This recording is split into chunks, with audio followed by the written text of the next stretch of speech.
And we will especially look forward to any suggestions that are useful matters that we can incorporate into learning opportunities during future meetings.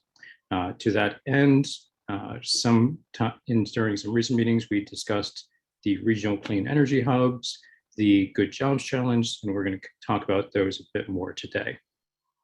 Talking about the process, most of you have seen this before, of where we are now. So very briefly, during the past 12 months, we have formed the overall priority goals that are defining what we will be doing during the next year. We have formed 4 working groups: strategy, training and wraparound services, employer partnership and economic opportunities, and policy and advocacy.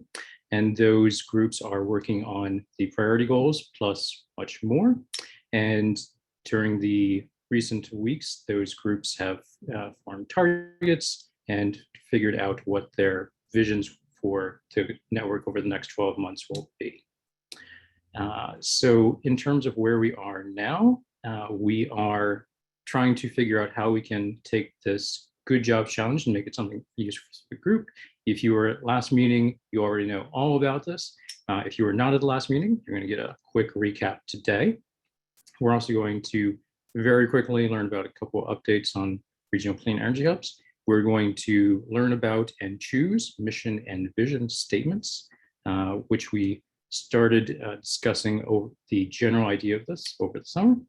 And then we're going to work on policy proposals that can feasibly be enacted either in New York City and or New York State during the next year. And we're going to go do a deep dive on that.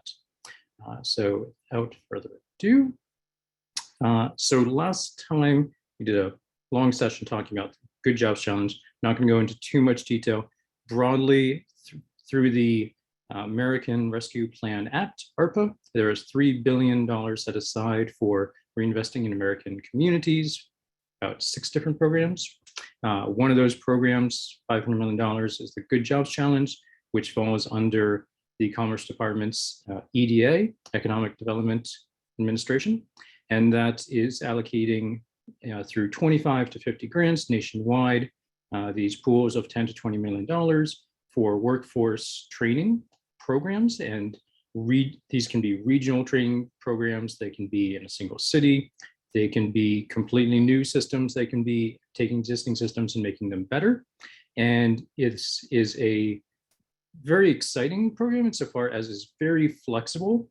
Read the entire NOFO, and almost any kind of plan that creates good jobs is eligible. And good jobs in this case means prevailing wage plus benefits, or and or being unionized jobs. So I don't go into that too much more. And I've sent a bunch of links. Probably some of you are tired of hearing all about this. Last time we did also hear, besides the Good Jobs Challenge itself, we heard from Jen Mitchell of HOPE and Isabel McDevitt of the Doe Fund about what the Good Jobs Challenge means in terms of Green Economy Network, what it means in terms of New York, how we can work collaboratively on this. Some of you have already taken the survey in which we asked if your entity is interested in applying or potentially interested in applying. Some of you might be working with your own networks, while some of you might want to co-apply with other network members. So before going too deeply into recap there, just want to see if Jen or Isabel, there's anything context you want to add, either about things that we discussed last time or about new information on what's going on now and what the status of network applications looks like. Sure, I'll just jump in for a second. So good morning, everyone. I would say generally, just in terms of the progress since last meeting, there have been a number of conversations with a lot of different entities at the city and state level that are interested in pulling something together. And I think that what is clear is that there's a role for the Green Economy Network in a variety of possible proposals. And I think one thing that is interesting to note and important to note is that even if there are multiple proposals from a region, there definitely is not any kind of penalty if a provider or a network is part of multiple proposals. So I think at this point, there are a lot of conversations going on. I'll leave it to Jobs First about sort of what level of detail can be shared at this point. I don't think anyone's really ready to talk about detail. But I do think for all of us involved in the Green Economy Network, we should be thinking concretely about the 4 different areas where we can add value around skilled training, apprenticeship models, work to learn programs, and credentialing and certification trainings. That's listed in the RFP. And I think that's where a lot of us could add value as part of the Green Economy Network. So I think we should be thinking, individually and collectively there. And then I also think that it is very clear just from a lot of the conversations that are happening at the kind of convener level that the role of where the jobs are going to be and who will provide them as far as employers, whether it's a government employer or a private employer, is a really, really important piece. Obviously, this is a good jobs challenge.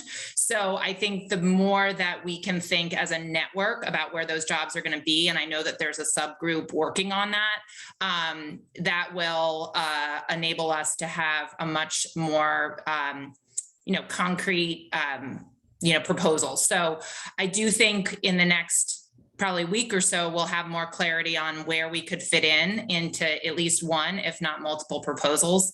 And, if you think about where you can fit in, we'll be more prepared when that happens. So that's my 2 cents.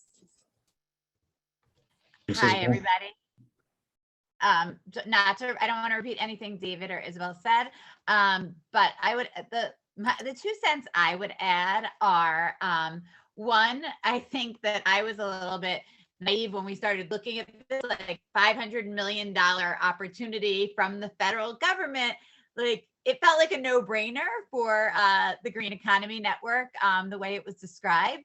And yet, over the past, I guess, month, there's been so many different conversations that have made me realize, like, there are all different levels of government. There's non-government, there's other collaboratives, all who are also thought this is a great opportunity and a no-brainer. And so I think it's more complicated and messy than like we originally kind of anticipated or saw it to be. I do encourage folks to fill out the Google form that has been sent around if you're interested in being part of subsequent conversations. There's about 12 of us who have filled out that Google form and who are starting meetings, after this meeting to go start getting into more of the details. And then the last thing I would say is what this is really kind of brought out in my mind, and I credit Tanya for repeating this several times over the past month or month and a half, is, the Green Economy Network is a collaborative of lots of different organizations who have their own interests and their own relationships at stake too. And so what this opportunity and the NYSERDA to Hub opportunity have really kind of surfaced is the need for us as a Green Economy Network to put some kind of structures to make sure we all are comfortable with the levels of accountability and transparency as we muddle our way through some of these opportunities, because I think, Chris Collins, you've said this often, these opportunities are going to start coming fast and furiously. And so the fact that we're surfacing some of kind of the complications that happen early on in our process, I think is a good thing. And so as we're working towards figuring out the Good Jobs Challenge and what that looks like for the Green Economy Network, I think simultaneously we'll be working out what does a structure for the Green Economy Network look like that is transparent and has accountability and all of those sorts of things as well. And that's all I would say. Thanks, David, for the opportunity. Thanks, Jen. I won't go too much more deeply into the Good Jobs Challenge because, as I said, covered so much. But as Isabel and Jen both pointed out, if anyone is interested, anyone has questions, please reach out to Carrie, to Jen, to Isabel, to me. Send us your questions, your interest. I know many of you are representing organizations where you have to go talk to them to figure out do we want to co-apply? So do let us know. We're always, even though the application is due in late January, we're going to try to have everything ready to go for polishing by the end of the year. Jobs First will apply for this, and we're happy to work with anyone who's interested in doing so as well. Going to move on to the regional clean energy hubs very briefly, because Beta gave a great description of the hubs a few weeks ago. Short version, NYSERDA from New York State is putting together these, what they're calling hubs. Essentially, they're existing organizations can become part of a hub through this RFP. I think it's about $36 million statewide, $6 million some dollars in New York City, to help New Yorkers benefit from the state's transition to clean energy in various ways, whether this means saving money on energy, whether this means getting green jobs, whether this means just learning about what all these different programs and initiatives are. Most people have probably not delved into the details of reforming the energy vision, and maybe are interested. So two key things to know on that. There were two webinars. One webinar already happened, very interesting, can see a recording at the link that I shared.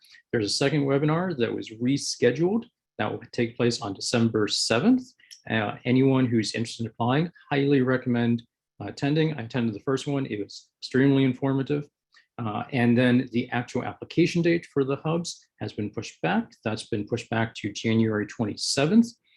So far, those are the only two changes that NYSERDA has mentioned about the regional clean energy hubs in terms of the overall process, but definitely check out the site if your entity is interested.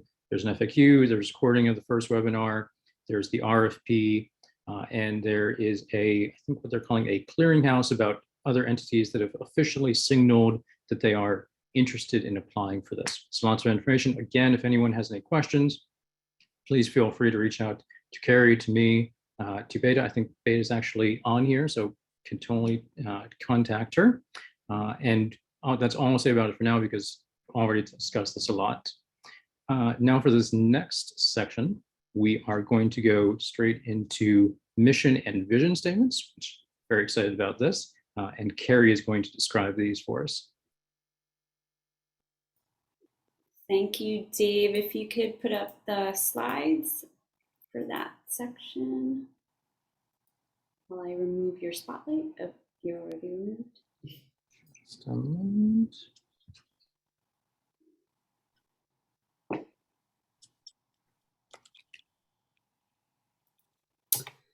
While we get those up, we have been circulating a mission statement and talked about our vision for the green economy since we started meeting, and we wanted to get something kind of solid and get agreement from everyone on what the language should be. And those of you who joined us a few meetings back will probably recall that we did some wordsmithing around the vision and talked a lot about, the language and the meaning of words, of access, equity, inclusion, things that we've been talking about. And so we have a little activity today and some polls that we'll launch for you all to vote on how we incorporated all of your feedback into some options for the mission and vision. So just a little background on, a mission statement is meant to be an action-oriented statement that declares the purpose an organization serves to its audience. So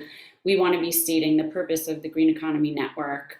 It often includes a general description of the organization. It could include its function and its objectives. And it's kind of telling, like, how do we get from where we are to the vision that we want to see. And it sends a signal of intention to our stakeholders. Next slide. And so I have two examples that I pulled of mission statements that I found online, and we'll have a little fun if you want to put in the chat. who you think this is a mission statement for. To accelerate the world's transition to sustainable energy. Any guesses? Just type in chat or raise your hand if you want to say out loud. No guesses?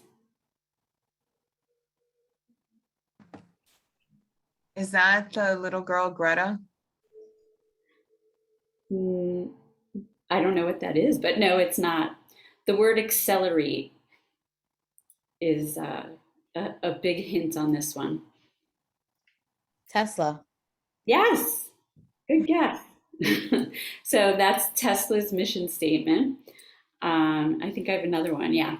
Provides children from birth through age 12 living in homeless or low-income situations with the essential items they need to thrive at home, at school, and at play. I don't know if everyone knows the organization, but any guesses?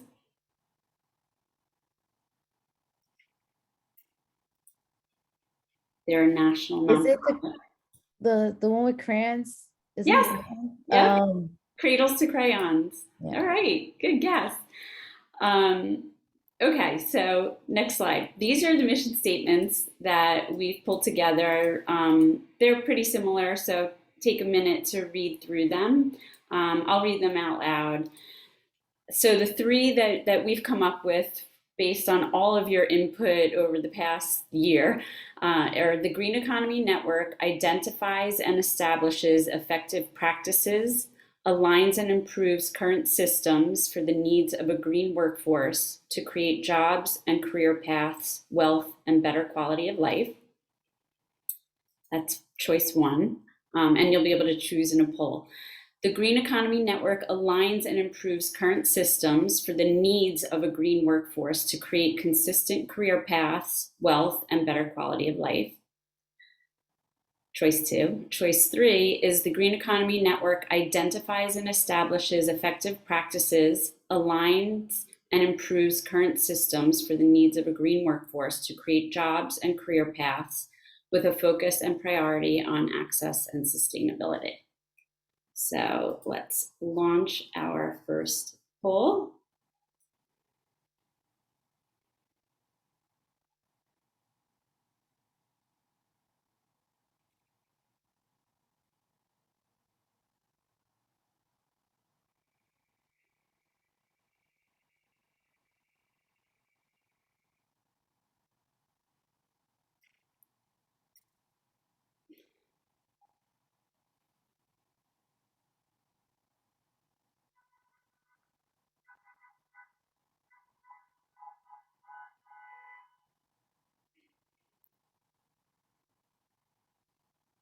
We'll take another 20 seconds.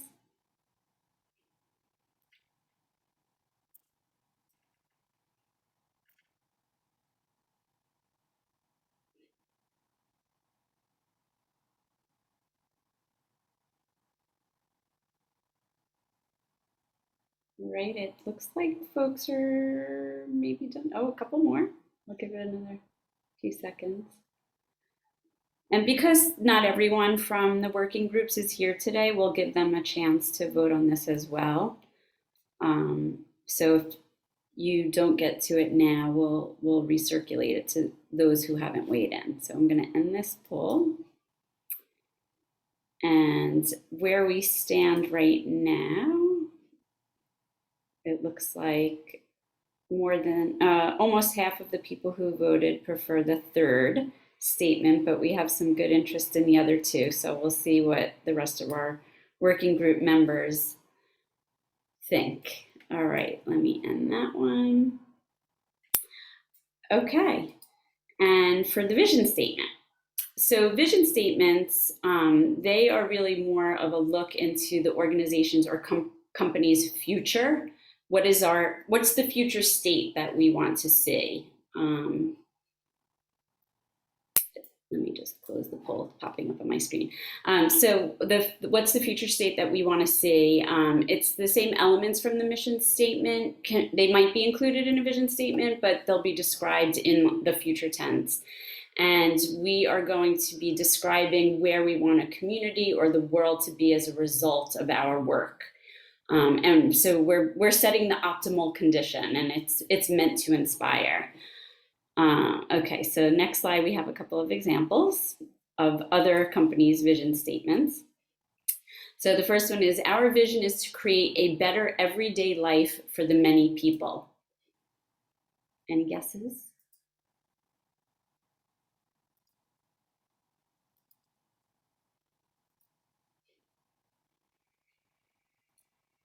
Anyone put in chat, whose vision statement do you think this might be?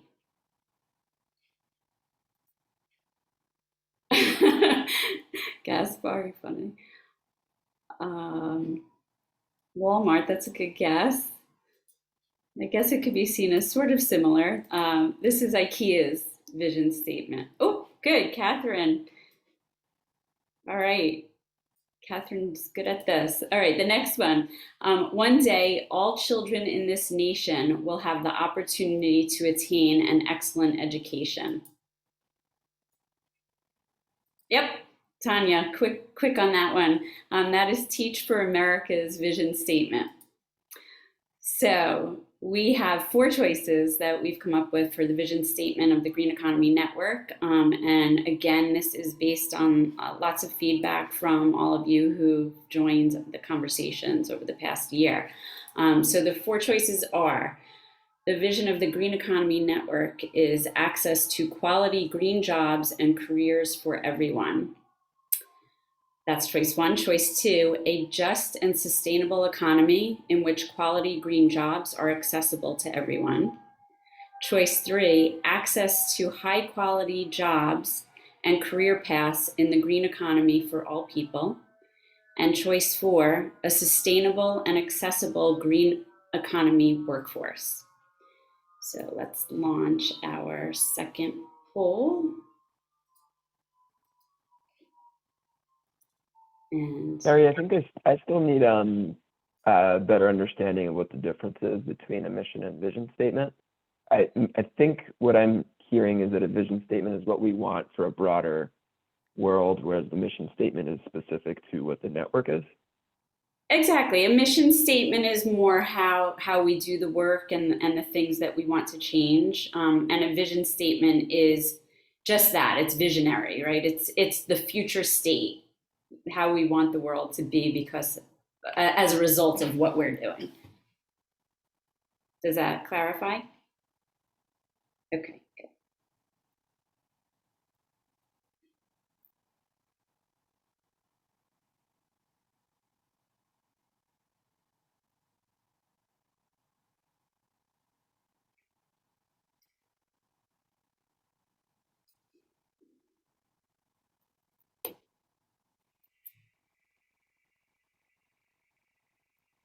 Give it another few seconds while votes are still coming in. There's definitely some energy behind one of these, which is good.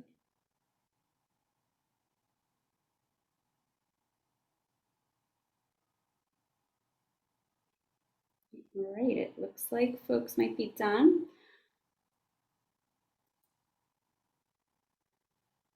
And where we stand right now is 64% of the group online with us right now are getting behind a just and sustainable economy in which quality green jobs are accessible to everyone. If for some reason you wanted more time to think about it and didn't vote on the mission or vision statement today, I will be circulating these with the working group members who aren't online with us now, and you can certainly let me know that you didn't weigh in your vote and you'd like to. So look for email around that, and thank you for weighing in and sharing your thoughts about this. If anyone wanted to talk about the mission and vision statements that we put forth today, or had any real concerns about something that was omitted, please weigh in now. We could open the conversation up to everyone. If you want to take the slides down.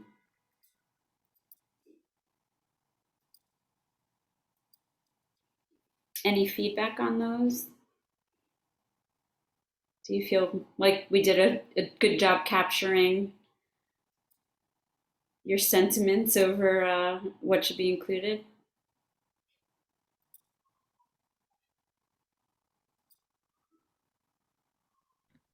Thumbs up, thumbs down? Looks good. Oh, good, okay. Should the vision statement reference New York City and or this region? That's a good question. We definitely had a version with that in it and then took it out. But I think yeah, welcome. it gives us opportunity for growth. Like, because in general, we don't see a green economy network. And I feel like I think of it as a union where like it starts in one place and it goes throughout the country. So if we started here, our vision is to see it grow and expand throughout the nation. Yeah, I think that makes sense. I put the question in there. I think these are really good, and I like how sort of ambitious and visionary they are. So yeah, why not shoot for everywhere and then start, small or start local. Well, thank you. Yeah, all questions welcome, all ideas. Perry, I would also note just quickly that vision statements are supposed to be very brief. And sometimes, you go back and forth between the vision and mission statement. Some of the stuff is really good. You pump it into the mission statement. The vision statement for Disney World is fun. And I think you have to be careful when you start to add too much to a vision statement because nobody will ever remember what it is. Yeah, thanks, Dave. It definitely was a process where we started long and got shorter and shorter and looked at it and said, how could we convey, the future state that the Green Economy Network wants to see with less words? Which you're right, it's not easy, but it can be powerful if we all, kind of stand behind one of these. So thank you, and I will now hand it back over to Dave to lead us through our working group time today. Thanks, Gary. So as, again, most of you probably know, the four working groups will be producing most of the work product from the Green Economy Network going forward. All of them are in various stages. The first few meetings are always tricky to figure out both the current times, but more importantly, to figure out what the groups actually want to focus on and in which order, because each group has a number of great ideas and great projects in the pipeline, and figuring out how best to tackle them in terms of what they want to achieve over the coming 12 months is for now, the biggest part of what they're doing. I think we have Diane with us today. If you want to give us a quick update on or report on what the training and wraparound group has been doing or is planning to do over the coming months. Spoiler alert, it's some exciting stuff.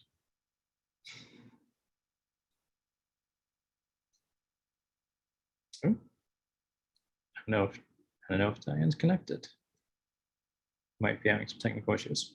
So to spoil the surprise, the training and wraparound group, among other things, is working on doing an asset map for the entire Green Economy Network, starting with the members on the training and wraparound group itself, then for all of the working groups, and then for the network as a whole, because we have so many different services of different types being offered throughout the network. And it would be very useful for people both within and without the network to know at a glance, okay, these are all these services being offered. This is to whom I can go for this training, this wraparound service, connection to these type of employers.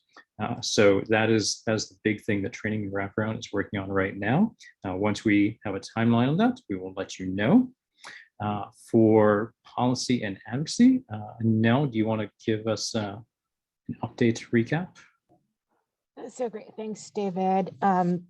So as you can see, it's actually David and I are co-facilitating the policy working group, and we'll be having conversations with the group to see. David has stepped up as Eric has left new, so we'll be looking to see who wants to join to help facilitate. But one of the things that we've been leading, Dave also shared a really amazing and created an amazing policy document to see what other policies existed nationwide and to understand, how do we tackle some of those policies as a working group and looking at leveraging if it's creating jobs or partnerships or opportunities. So Dave, I don't want to take their thunder on this amazing document. It's really a repository. I mean, it's a lot of work to really understand what's the bandwidth of really items that we can tackle. And we've been focusing in on trying to make sense in terms of housekeeping, but we're also taking the lead in developing a task force. So myself and Kathleen from New with David are going to be leading a task force to create policy priorities that we want to present for this administration. So it's a quick turnaround, and we'll be doing some of that activity during this meeting. But really, we want to make sure that we're, capitalizing on the timing and that we're setting forth priorities that make sense for the entire network. So we'll be, breaking into an exercise to make sure that for the next administration that we're at the forefront of any policies that they put in place. And Dave, I don't know if there's anything else you want to share. I'm going to share a little bit more once we get to the next section, because what we're actually going to do, and once we finish doing the recap with the working groups, is do a breakout activity where we are looking at different policy proposals that can be enacted in 2022 and task force. So I'm not going to go too much in that right now, but one thing I'll add to this in specific, and I know some people were having accessibility issues, so we're going to fix that in a moment. For this document is supposed to be just a starting point. So this is not saying this is everything to know about environmental laws and regulations in New York City or New York State. This is to give people enough of a starting point where they can say, oh, I didn't know about this area of law, or I wasn't thinking about this area of policy. Let me go learn more from these links, or alternatively, I already know tons about this area of law or policy. Let me go add my own information so that others can then learn from that. And this is going to be just an ongoing resource that is going to be available to the network. So we welcome anyone who has information to share or wants to learn more to let us know and dive in there on their own if they feel ambitious.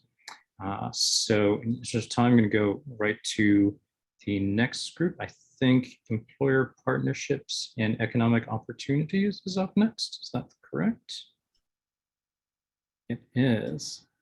If Jennifer or Stephanie wants to give some context.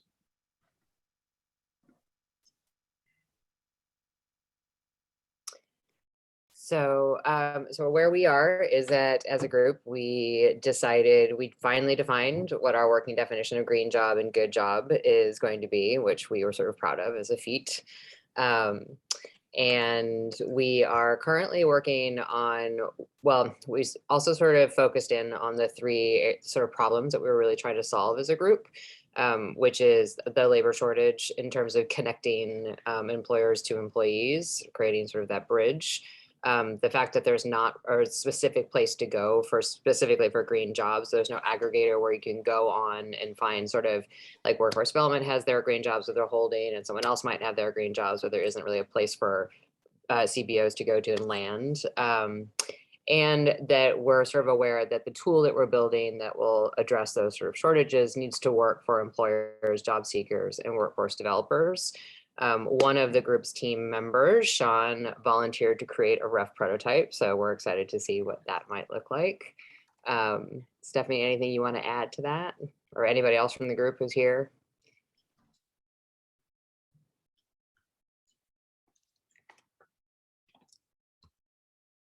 Great.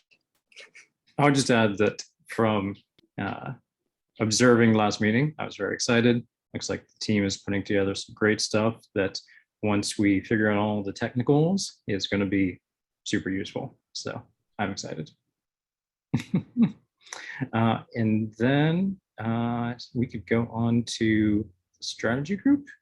Don't know if, I forgot to re-add Kathleen Colhane or Tanya. or Jen, if any of you want to add. I'll just start. So we've been talking a lot about, because so much is happening right now, actually trying to prioritize in the next 3 to 6 months, what are the top areas of focus for the networks. That includes all the policy work that would inform what our message would be to the incoming administration.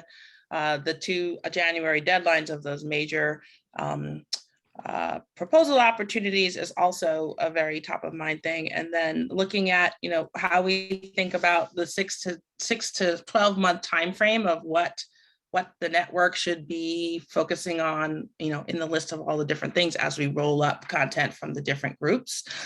So we're looking at a short-term vision right now, and then also thinking about long-term, what is the current state of what we define as the economy, and then how do we be intentional about mapping towards what the future career paths could be going forward. So those are the things we've been working on in strategy. Excellent. Thank you, Tanya. So we are going to go next into, well, let me back up. We're going to have a task force that's going to work on policy proposals. Anel already gave a bit of a preview of what that's going to look like. Anel or Kathleen, if either of you wants to dive a bit deeper into what that's going to look like in terms of the who, the what, the when, and the how, please feel free. Great. So, and Kathleen, you can definitely interrupt me. So as I just shared a few minutes ago, so the goal of creating a task force is understanding where we are in terms of timing for this next administration. And we've had a lot of conversations about, us as a network and our ability to really make significant change. So part of that is making sure that we have policy priorities that we can present. And given our current where we are, it's going to be a really speedy process. So what we're hoping to do is gather, at least we're looking at anywhere from 6 to 10 policy priorities that we can present to the upcoming administration. And we're looking at what are some of the low-hanging fruits or kind of easy wins for the next fiscal year, but also that there is an opportunity to create a roadmap. So are there short-term, medium-term, and long-term policy priorities that we can put in place, or policy items that, one, highlight the opportunities there are to leverage us as a network, but also make, like I said, easy wins for legislation that we might see that are coming up in the horizon. So what we want to do is have everyone break out into their working groups and share, at least 2 to 3 policy priorities that they see based on your working group. And our goal is to very quickly gather that. So we'll have a common document where you can put those policy priorities in. And very quickly next week, we want to make sure we refine it, because ultimately we want to make sure that we have something that's shareable by the 17th. And this is based on feedback that we've gotten on other groups that are submitting policy priorities, or, what's the best timing, since at the start of the new year with the holiday, the new administration will be actively working. I don't know, Kathleen, there's anything else you'd like to add, or Dave? Yeah, thanks, Anel. So not to repeat what Anel said, so we're the breakout group will be really helpful for us in terms of putting together a larger document that we will then synthesize the way that Carrie shared with us the mission and vision, but we'll be doing a really quick turnaround. So anyone that wants to join this specific task force, we welcome you. And then we'll be working specifically with the policy team and the task force as well. There'll be a quick turnaround. You'll see it in your inbox. If, please, take a look, let us know of any concerns, because we want something that's digestible enough for the incoming administrations and to meet that 15th of December deadline. Thank you both. And yes, that I know this is a quick turnaround, but we found that regardless of what administration, regardless of place, having proposals that are ready right when an administration is starting is key, both because it makes it so that they have something to work with, and because it makes it easier for things that take time to build up a consensus or build up coalition to be feasible in a short enough time. And key thing here is that while these should be enactable in 2022, whether that's through legislation or executive order or regulation, they might be things that come into effect in 2023 or 2024, depending upon the rulemaking process or just when the legislation calls for enactment. So again, the two links that we shared are going to be key to having this proposal. We're going to start this in the session today and then continue it. For anyone who's interested in joining the task force, please reach out to Anil, to Kathleen, to Carrie, to me if you want to join. And if you have questions about types of policies or anything more generally, feel free to reach out to me and I'm happy to send you additional information or have a conversation. So for now, I think we are ready to go into our breakout sessions, unless anyone has any key questions at the moment. Great. I think we are ready for our breakout rooms. Great. I am opening them all and hopefully the preset rooms work well. If your email address is different than the one we have on record for you, it might take us a minute to move you, but you should see something come up on your screen that allows you to choose the breakout room you want to go to if you're not automatically put in one. So the rooms are labeled by our working groups: policy and advocacy, training and wraparound, employer partnerships, and strategy. So if you're not automatically assigned to the room that you should be in, then please go ahead and select the room that's the working group you're a part of. And we have until, I think, 11:20, so we have a good amount of time for working groups today. All right, here we go. Looks like it. All right, thanks everybody. I hope you had a good conversation. I see some notes in our document here, which will be shared with the task force. So thank you. I'm sure they will appreciate all of the great ideas that everyone's put down here. And we will for sure have areas of alignment across the working groups to distill this into a cohesive list. Let's go ahead and share out. Hopefully there's a reporter from each group, and I will just quickly share my screen. And let's go ahead with the policy and advocacy group first. I guess that's me, right? Yeah, so Charles is gonna pitch in. And So thank you very much. Hello, my name is Charles Calley. I am the Director of Organizing at We Act and also in charge of the worker training program at We Act. We really talked about the different policies that we already have in place, like the MWBEs, different ways in which we are encouraged private partnerships to work with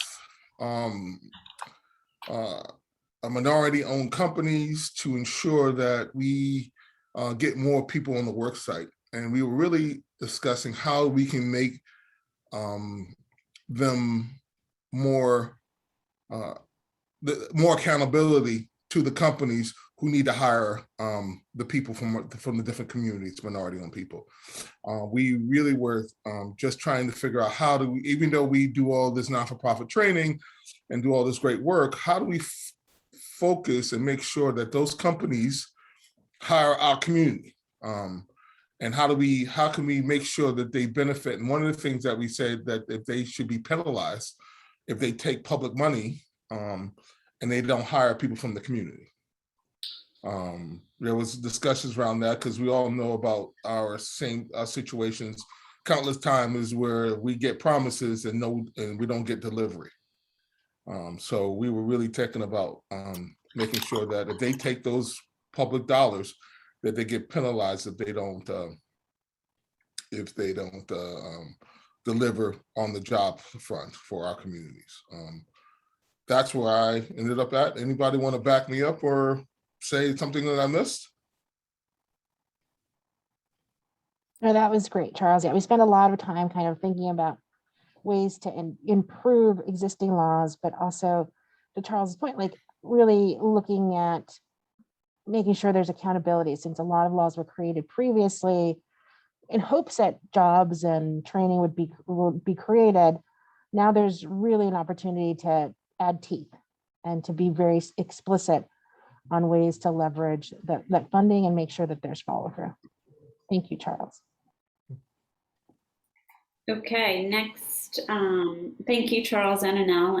And next, can we have somebody from the Training and Wraparound Services Work Group? Sure, so I'll jump in.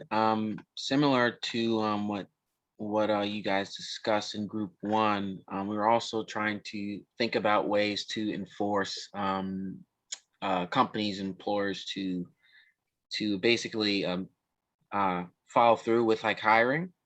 What we were talking about a little bit more so was thinking about ways to enforce, maybe by not enforcing, but maybe more towards like incentivizing it, but also enforcing if possible as well. I think if they're taking the public funds, that might be a way to do that. Some of the other things that we spoke about were like paid internship opportunities to help folks get more experience in the field before committing to something like a pre-apprenticeship or an apprenticeship program. Also spoke about like the Climate Corps as a model to getting people trained up and getting experience in the field.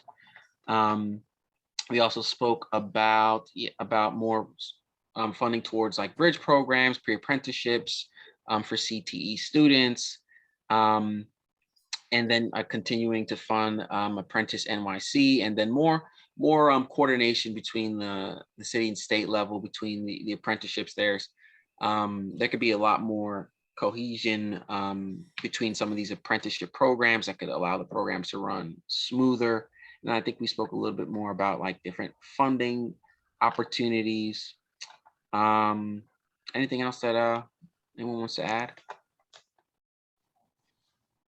I would just add that implicit in the conversation about incentives and accountability, we talked about Section 3 specific to NYCHA and how that is something Green City Forest successfully delivers on. So implicit in that is that government will have to play an important role in the incentive and accountability component. And also that the city and state alignment is important as well. Thank you, Aram and Gaspar. And I'm seeing folks are continuing to type in the document, which is great and really useful for the task force. Okay, next is the Employer Partnership and Economic Opportunities Work Group. Hi, and that would be me, Dwana, reporting. So yeah, the two previous groups sort of nailed some of the accountability and compliance with the current DEI requirements that are not in place right now. So thank you for that. We're all in agreement. We also think that the need for fiscal infrastructure support to connect employees and employers, and funding for technology to aid this connection and the maintenance thereof. Funding for wraparound services, similar to what you were saying earlier, to keep employees connected to the green force. Green technology upskilling and incumbent worker training, similar to the what you were saying in terms of the internships, having worker training accessible and universal, designed for all. Employer hiring incentives, so we're all in accord, and connecting employers to them, making them aware that these things are available. Oftentimes they're not certain exactly how to streamline these incentives that are available. And employer participation in the RFP process, which I think is key. So I think that's it. Oh, earning supplement programs, paid apprenticeships. Yeah, that's the same. Okay, thank you. Thanks, Joanna. Okay, recognizing the time, and one more group, the strategy group, if someone can quickly share out what you talked about. Hey, it's Kathleen. I'll quickly share that some of the things that folks already spoke about in terms of the who and in terms of local hire, accountability, the core models. We talked a lot about how it would be lovely to see this administration with the city as the lead in terms of opportunities for civil service and city careers and access to those careers. We also we spoke about NYCHA. We also then spoke a lot about having someone in a high level position like a deputy mayor in what we've seen over the many years in those climate sustainability, you name it, type of positions, and what that could look like as a recommendation. All right, thank you, Kathleen. And I am just going to quickly share some action items that we will send in an email and follow up as folks need to leave. There's a group of people staying on the line. If you've indicated interest in the Good Jobs Challenge application and can stay on the line for 10 minutes or so, we'll keep it brief. We invite you to, and if you didn't previously fill out the form that you're interested but want to stay on or can't stay on, we're going to remain on for a few minutes here and talk about that. So thanks to those who have to drop off. Thank you for joining us today, and we will follow up with the information for the task force, if you're the policy task force, if you're interested in that. And obviously information on the Good Jobs Challenge and our next Green Economy Network meetings. Thanks, everybody.